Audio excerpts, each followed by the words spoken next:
কিছুদিন আগে আপনাদের দেখিয়েছিলাম যে লাউ গাছে বেশ কিছু স্ত্রী ফুল এসছে, পুরুষ ফুলের সাথে মিলিয়ে দিয়েছিলাম। দেখুন সেই লাউগুলো কিন্তু বেশ বড় হয়ে গেছে। 3টে লাউ হয়েছে, বাকি লাউগুলো দেখলাম নষ্ট হয়ে গেছে। আর লাউ 3টেই একটু বড় হয়ে গেছে, দেখতে কিন্তু খুব ভালোই লাগছে। এদিকে দেখুন শশাও বড় হতে শুরু করেছে।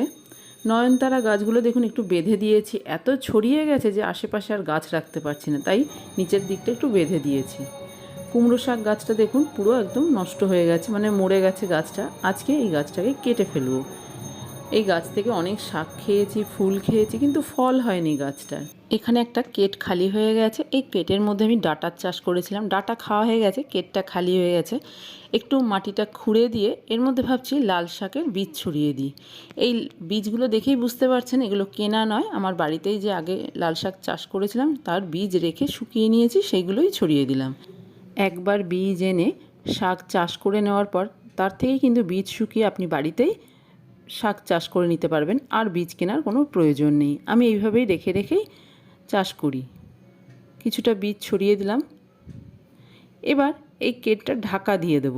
এইভাবে যদি রেখে দিই, যা বৃষ্টি হচ্ছে তাহলে একটা বীজ থেকেও আর গাছ হবে না, বীজগুলো সব নষ্ট হয়ে যাবে। সেই জন্য একটা প্লাস্টিক দিয়ে ঢেকে দিচ্ছি।